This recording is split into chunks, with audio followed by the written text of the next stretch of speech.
नमस्कार मंडळी, new kitchen 3 star चॅनलमध्ये आपलं सर्वांचं स्वागत आहे। आज एक नवीन रेसिपी मी घेऊन आलेली आहे, ती म्हणजे कैरीची डाळ। आता उन्हाळ्यामध्ये कैऱ्या असतात, पण माझ्याकडे आता कैरी आलेली आहे, त्यामुळे मी हे कैरीची डाळ करत आहे। डाळ धुवून घेतली, स्वच्छ धुवून घेतली। 1 वाटी डाळ घेतली आहे मी, तर स्वच्छ करून घेतली, पाण्यातून काढून घेतली आणि ते 2-3 पाण्याने धुवून पण घेतली। आता हे पाण्यामध्ये मी 5 ते 7 तास चांगलं भिजेपर्यंत मी ही डाळ पाण्यामध्ये घालून ठेवलेली आहे। जवळपास 6-7 तास मी ही पाण्यामध्ये घातलेली आहे। बघा, अशा पद्धतीने ही डाळ मी ठेवून दिली। आता मी कैरी खिसून घेते। बघा, 1 वाटी कैरीचा खिस घेतलेला आहे। कच्ची कैरी आहे आणि त्याचा मी किसून केस काढलेला आहे। अशा पद्धतीने हे केस काढून घेतलात आहे, पण बाजूला ठेवू। आता ह्या डाळीमध्ये आपल्याला 2 मिरच्या टाकायच्या आहेत, अद्रक टाकायचं आहे, ते पण करून ठेवलं। आता ही डाळ मी भिजलेली काढून घेतली आणि हे मिक्सरच्या भांड्यामध्ये मी काढून घेतली। आता ह्याच्यामध्ये मी हे टाकते, काय आपली मिरची टाकते आणि ह्या 2 मिरच्या घेतल्या होत्या। जास्त तिखट पण करायचं नाही, तुम्हाला पाहिजे तसं टाका। तुम्हाला जर जास्त पाहिजे असेल तर तुम्ही जास्त पण टाकू शकता। 1-1.5 इंच मी अद्रक घेतलं आणि हे पूर्ण मिक्सरमधून ग्राइंड करून घेतलं। अशा पद्धतीने हे ग्राइंड करून घेतलेलं आहे। आपल्याला डाळ ही फार पेस्ट करायची नाही, ओबडधोबडच करून घ्यायची आहे। आता हे बाउल घेतला, ह्या बाउलमध्ये मी हे काढलेलं ही डाळ, मिक्सरमधून काढलेली डाळ हे याच्यामध्ये घालून घेत आहे। बघा, अशा पद्धतीने ही डाळ काढलेली आहे आणि आता हे मिक्सरमधून काढून घेऊन मी ह्या बाउलमध्ये सगळी डाळ टाकून घेते। बघा, ही सगळी डाळ मी ह्याच्यामध्ये काढून घेतली।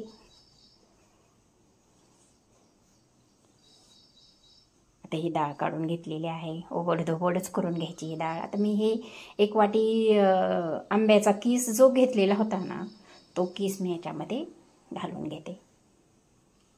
बहुतेक करून डाळीबरोबरच हा आंब्याचं कट करून मिक्स करून घेतात, पण मला हे अशा पद्धतीने आवडतं। कारण आपण ज्यावेळेस हे डाळ खातो ना, त्यावेळेस ही आंब्याचा किस आपल्या दाताखाली येतो आणि आंबट अशी वेगळीच टेस्ट येते त्याला, अगदी फार वेगळं लागतं ते। त्यामुळं असं किस करून ह्याच्यामध्ये घालून घ्यायचा। अशा पद्धतीने मी कारण माझा आंबा थोडा गोड होता, आंबट नव्हता, म्हणून मी 1 वाटी घेतली। आंबट असेल तर अर्धी वाटी घालू शकता किस।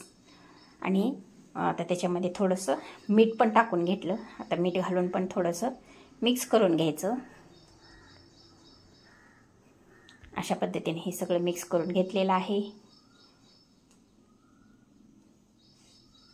असं मिक्स करून घ्यायचं पूर्ण त्या डाळीमध्ये। हे जे आंब्याचा किस आहे ना, सगळ्या डाळीमध्ये मिक्स झाला पाहिजे। आता हे मी फोडणी तयार केली। गॅसवर मी हे तेल गरम करून घेतलं, चांगलं व्यवस्थितरित्या गरम करून घेतलं। त्याच्यामध्ये मोहरी टाकली, जिरे टाकले आणि त्याच्यामध्ये आता हे कढीपत्ता पण टाकून घेते।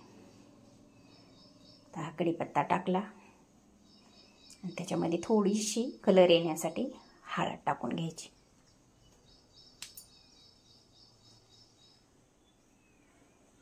ही हळद पण त्याच्यामध्ये टाकून घेतली आणि आता ही फोडणी ह्या मिक्सरवर टाकून द्यायची।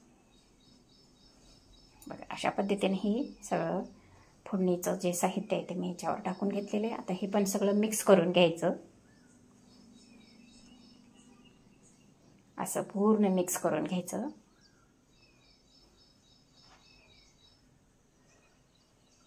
बघा, कलर सुद्धा छान आलेला आहे। अशा पद्धतीने हे फोडणी याच्यावर टाकून घेतलेली आहे आणि आता मी ह्याच्यामध्ये 1 चमचा किसलेला गूळ टाकत आहे। गुळामुळे तर फारच छान टेस्ट येते। आणि आता त्याच्यावर थोडीशी मी कोथिंबीर पेरून घेतली। हे सगळं मिक्स करून घ्यायचं। बघा, कलर तर किती छान आलाय। अशा पद्धतीने ही डाळ करायची, कारण ही डाळ चैत्र महिन्यामध्ये वगैरे करतात, पण आता माझ्याकडे आंबा सहजासहजी आलेला आहे, त्यामुळं मी ही डाळ आवड म्हणून केलेली आहे आज। बघा, खरंच काय काय छान झालेली आहे डाळ। खरंच फारच खमंग आणि जिभेला पाणी सोडण्यासारखी ही डाळ झालेली आहे। आता आपण 1 प्लेट घेतली, आता त्या प्लेटमध्ये मी ही डाळ सर्व करून घेते।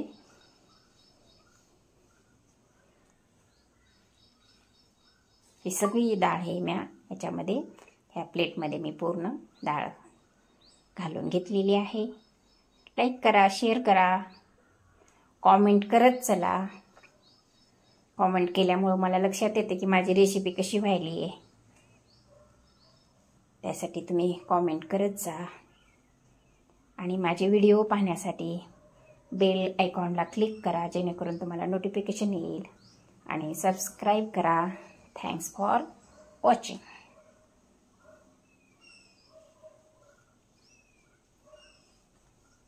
चला मग भेटू पुढच्या व्हिडिओमध्ये.